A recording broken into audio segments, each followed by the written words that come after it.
प्रिय छात्रों नमस्कार। आज के इस वीडियो में आप सभी का स्वागत है। आज के इस वीडियो में हम लोग देखने वाले हैं क्लास 10th का हिंदी का जो सेकंड चैप्टर है जिसका कि नाम है 20 का दांत। इसका ही हम लोग जो है कि इस वीडियो में इस 20 के दांत जो कि नरेश बिलोचन शर्मा जी के द्वारा लिखा गया है इसका हम लोग सारांश आज के इस वीडियो में देखेंगे, क्योंकि आपके एग्जाम में सारांश भी लिखने को आएंगे। तो चलिए इस सारांश के जरिए जो है कि आप इस कहानी को भी समझ सकते हैं और इसके बाद इससे रिलेटेड क्वेश्चन भी आपके समझ में आ जाएगा।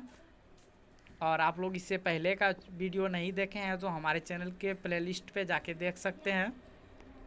चलिए दोस्तों, ज़्यादा समय लेते हुए हम लोग प्रश्न को स्टार्ट करते हैं। यहाँ पर 20 का दांत, इन्हीं का हम लोग कहानी को आज विश्लेषण करने वाले हैं। तो देखिए क्या है, तो चलिए स्टार्ट करते हैं। यहाँ पर जो है कि इस परिवार में जो है यहाँ पर इस कहानी में सेन साहब एक अमीर आदमी थे। आप लोग को पता होगा, आप लोग पढ़े होंगे। सेन साहब एक अमीर आदमी थे। उसकी 5 बेटियां और एक बेटे थे। सेन साहब के बेटियों के लिए हर काम करने के नियम बना दिया गया था। जैसे वे मुस्कुराना चाहे तो सिर्फ शाम के समय, उसका खेलना पढ़ना लिखना सभी का समय बना दिया गया था, लड़कियों का। सेन साहब के पास एक कार थी जिस पे उसका बहुत नाज यानी घमंड था उस पे।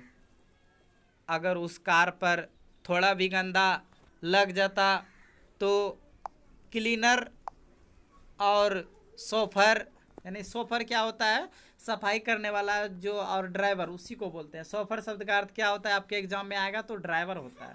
तो सोफर और क्लीनर को गालियां सुनने को मिलती थी। अगर उस कार पे थोड़ा सा भी जब गंदा उसको दिख जाता, लग जाता, तो सफाई करने वाला और ड्राइवर को क्या सुनना पड़ता था, गालियां सुननी पड़ती थी। चूँकि कासू अब देखिए यहाँ एक पात्र आता है कासू। सेन साहब कासू सेन साहब का सबसे छोटा बेटा उसके आंखों का तारा है। कासू जो है, जिसको कि खोखा भी बोलते हैं, वे जो है सबसे छोटा बेटा है उसका, और आंखों का क्या है, एक लौता वारिस है, इसलिए आंखों का वे तारा है। चलिए आगे करते हैं। एक दिन की बात है, सेन साहब का ड्राइवर एक औरत से उलझ पड़ा। सेन साहब के जो ड्राइवर थे वे एक औरत से उलझ पड़ा, क्योंकि उसका 5-6 साल का बेटा मदन कार को छूकर गंदा कर रहा था। और जब सोफर मना किया तो उल्टा उससे उलझ पड़ी। तब तक कासू ने कार की निचली बत्ती का लाल शीशा फोड़ डाला, लेकिन सेन साहब बुरा नहीं माने। दूसरे दिन कासू शाम को बगल वाली गली में जा पहुंचा। वहां मदन बच्चों के साथ लट्टू नचा रहा था। जब कासू ने लट्टू मांगा, मैं भी नचाऊंगा लट्टू, तो मदन ने भगा कर बोला, जा अपने बाबा की कार पर बैठ। कासू को गुस्सा आ गया। वो घर में भी अपने बहनों और नौकरों पर हाथ उठाया करता था। उसी तरह मदन को खींचकर एक घूसा दिया।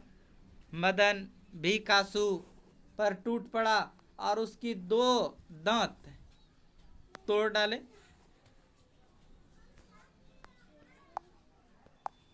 और घर पर मार खाने के डर से रात को देर से घर लौटा। जब जबरदस्त की भूख लगी तो चुपके से घर आया। जब मदन सोने के लिए जा रहा था तो उसका पैर रखे लोटे से टकरा गया। तो उसका पिता आवाज़ सुनकर आए तो मदन डर गया कि आज भी मुझे मार पड़ेगी, क्योंकि पिता के हैं तो मदन का पिटना एक मामूली बात थी। बराबर जो वे मार खाया करते थे। उसे आज भी मुझे मारेगा, उसे डर था। लेकिन उसके पिता ने उसे लपक कर पकड़ा और उसे इतना प्यार किया जितना पहले कभी नहीं किया था। और उसके पिता ने गर्व से कहा, शाबाश बेटा, एक तेरा बाप है और तूने तो वे कासू के 2-2 दांत तोड़ डाले। मदन के पिता सेन साहब के घर नौकरी करते थे। इस डर से सेन साहब के अत्याचार को सहते थे कि कहीं वह नौकरी से न हटा दे, लेकिन इस बार मदन के पिता का सीना चौड़ा हो गया था। वह अपने बेटे पर गर्व कर रहे थे। अब उन्हें नौकरी जाने का कोई डर नहीं था, क्योंकि उसका बेटा मदन कासू के 20 का दांत तोड़ दिया था।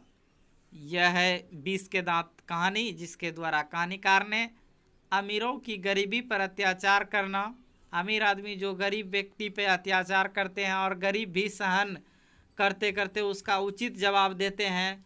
कहानी के उद्देश्य गरीब पर अमीरों के शोषण एवं अत्याचार पर प्रकाश डालता है। दूसरे शब्दों में 20 के दांत महल और झोपड़ी की लड़ाई की कहानी है। इस लड़ाई में महल की जीत में भी हार दिखाया गया है। और एक और इसमें देखते हैं कि भेदभाव भी यहाँ पर हो रहा है इस लड़कियों में। आशा करता हूँ आपको यह स्टोरी पसंद आई होगी। स्टोरी पसंद आया तो वीडियो को लाइक कीजिए, और इसका जो है कि बहुत जल्दी अब ऑब्जेक्टिव क्वेश्चन भी आपको देखने को मिलेगा, और सब्जेक्टिव क्वेश्चन भी उसके बाद आपको एमसीक्यू टेस्ट भी कराया जाएगा। इसलिए चैनल पे पहली बार हैं, चैनल को सब्सक्राइब करें, वीडियो को लाइक करें। मिलते हैं इस तरह के अगले वीडियो में, तब तक के लिए जय हिंद।